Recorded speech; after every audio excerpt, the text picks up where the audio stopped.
What's up, guys? We are driving to the gym once again, and I just drove past a biker. Not a motorcyclist, someone actually like biking with pedals, and they're just in the middle of the street. It is always the funniest thing to me when I see people doing that, where there are no bike lanes. It seems so dangerous. There's such a tiny they're so tiny compared to cars and even motorcycles, and the fact that they're not even in a lane, they're just driving next to cars on the little dotted line in between lanes.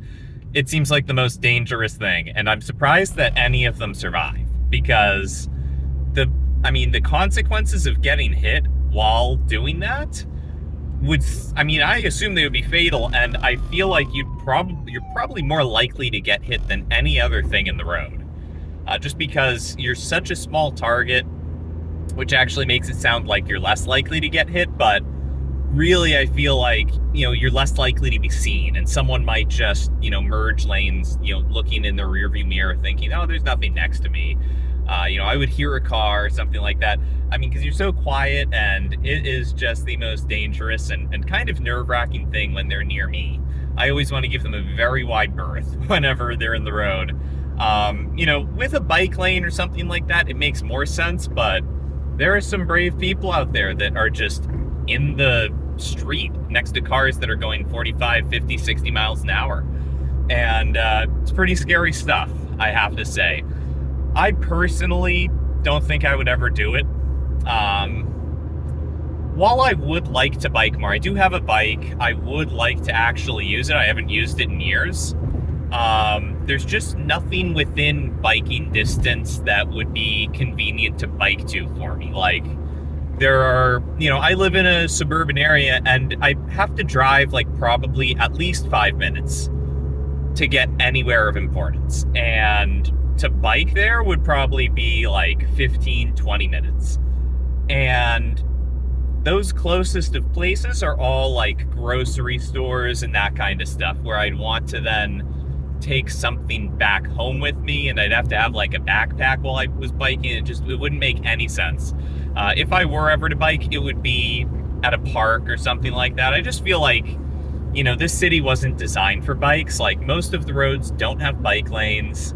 The sidewalks, sometimes there are bumps or roots in the sidewalks that could kind of throw you off if you don't have the right bike, and it's not my thing. I personally wouldn't do it. I know people who do it, and they go 20, 30 miles on their bikes, and, they're big into biking, but they're doing it more for a sport, right? They're not actually doing it as a serious mode of transportation, and I assume they aren't in the street, right? I feel like when people are literally in the middle of the street, as opposed to maybe you're on the side of the street or just on the sidewalk.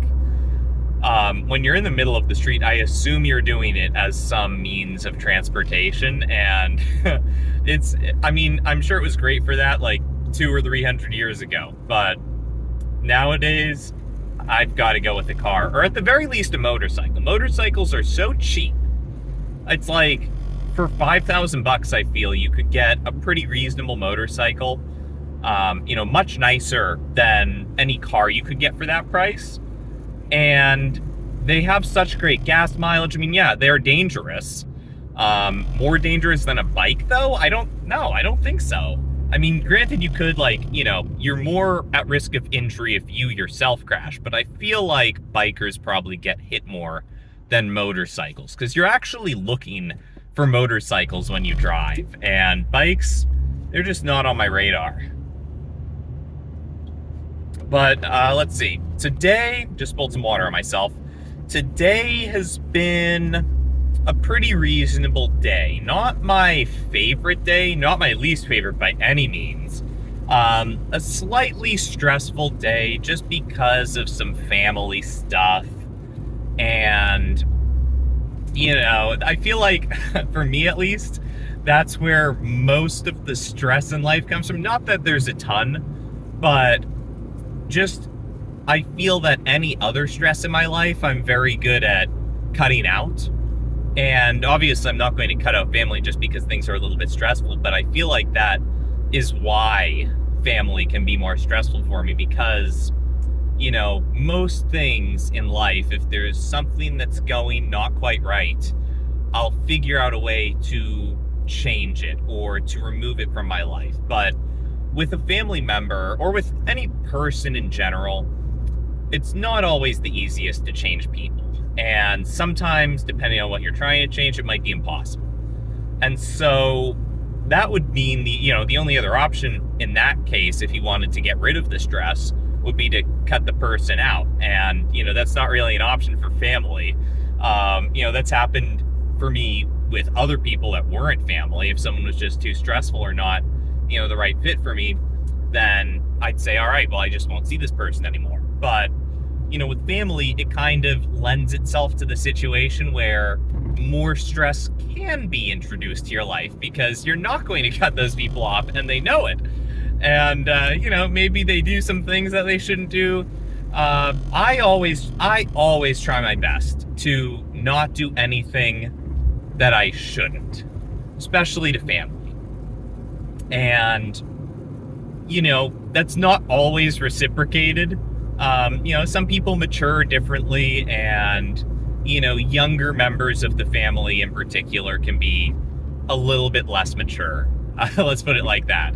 But I still love them at the end of the day. And, whatever issues are being dealt with, they're not the most severe. They're not the most substantial. It's all small beans at the end of the day. But, it's kind of good that family can stress you out a little bit, because otherwise, where would all the stress come from? Where would you build any resilience to stressful events? I suppose that for a lot of people, there can be day-to-day stressful events that just happen. For me, like I said, I've done a pretty good job of insulating myself from that kind of stuff. Just, over the past 5-ish to maybe you could even reach back and say over the past 10 years, I've been working towards this, to just kind of setting up my life in a way where hopefully, unless there's some catastrophic health condition or something that just pops up, for the most part, nothing should be out of the blue, unexpected, causing strife in my life. There's obviously long-term things where if I just stopped doing everything, then I could get myself into a bad situation, or if I, got mixed up in something really bad. But as long as I make reasonable decisions day to day, I've kind of set things up where it's like, all right, no emergencies should present themselves aside from the just completely unexpected stuff. Not everyone does that. It's worth mentioning. It sounds pretty basic, but a lot of people don't do that. A lot of people are, they don't think about it at all. And they set themselves up so that they set themselves up without thinking about it. And they kind of set themselves up to experience a lot of stressful situations. And maybe it's because, they don't work out as much as they should, or they eat more than they should, and they're overweight, and, they're more statistically likely to then experience some really negative health effects down the line. And that's going to be stressful for them and their family. Or they don't pay attention to their finances at all. And all of a sudden, semi-normal occurrence of, a large bill might pop up for some kind of, maybe it's a medical expense, maybe it's a car thing, you have to get your car repaired, day-to-day stuff that can happen. But, they weren't planning for anything to come up, and they can't make the payments, they can't afford it. Or, over the course of a year, maybe inflation hits and they don't have any savings to help, buy the goods that they were used to buying on whatever salary they had. There's a lot of things that people aren't prepared for. And it's not that you can instantly just become prepared for all of these things, but over the course of a decade, if you try to be generally responsible in terms of your health, your physical fitness, in terms of your finances, in terms of your relationships. A lot of people screw themselves relationship-wise. They screw a lot of people over, they get into a lot of bad deals with people, and then those people come out to get them, and it's a bad situation for everybody. So, if you set yourself up for success, then you're much less likely to experience bad situations down the line. And most of that, it's just common sense stuff that you you kind of know day to day, you know, what you shouldn't do, but do you know year to year what you shouldn't do? It takes a little bit of a different mindset. It's still the same common sense at the end of the day, but it's just applied over a longer time horizon. It's just thinking about, if I do this, will there be any consequences immediately versus will there be any consequences in 3 months from now, or in a year from now, or in 3 years from now? Can I afford to sign this lease, for this new apartment that I'm getting? Or am I going to be in big trouble once, my savings run out? Because it's more of a payment each month than my salary can handle if I'm paying all my other expenses. That kind of stuff. A lot of people just, they don't even think about it. They'll charge a ton of stuff to their credit cards, and they don't think about, well, I'm going to be paying all of this off, the actual amount that I spent, plus, maybe it's 19% interest that you then have to make on those credit card payments. And so you end up having less money overall. And, a lot of people just find themselves in these tough situations that, they just didn't plan for properly. And a lot of the time it's not their fault, especially if they're younger. They might find themselves in these situations because their parents didn't prepare properly. And they just find themselves in a tough situation. But, the longer life goes on, the more of a chance you kind of have to correct course and get yourself back on track. But obviously, there are unexpected events that can happen, that, kind of black swan events that are very unlikely, but over the course of a lifetime, a couple of those probably happen to you. I mean, about 2 years ago, I broke my arm, and fortunately, I was in a situation where I had enough money to make the payments for the surgery that I needed. I, wasn't doing a physical job, so I didn't have to worry about not being able to do that anymore. I was working on the computer, so also going to school at the time. So it was, mostly mental tasks, and there was no real fallout from that. But, if I was in a different circumstance, and even a responsible circumstance, maybe I was just doing work with my hands. Maybe I was an electrician or a plumber or something. If you break your arm, you're out of work for a little bit.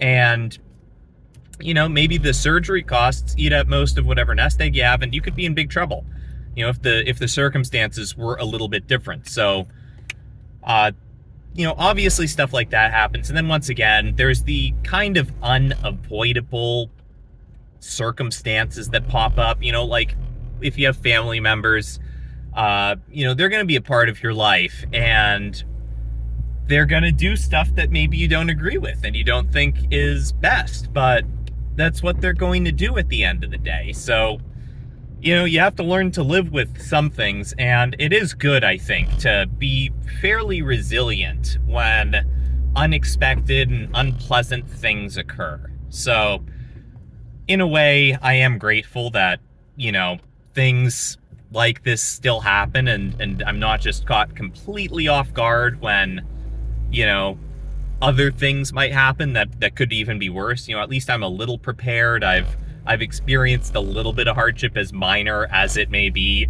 to kind of just, get those muscles working, so that I can kind of just be more resilient to any negative effects that come from that. So we're getting pretty close to the parking lot. I think that's it for the day. This was very pleasant to just be able to put those thoughts out there.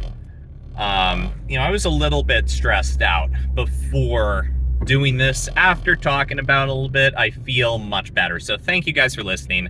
I'll see you all in the next one. Bye.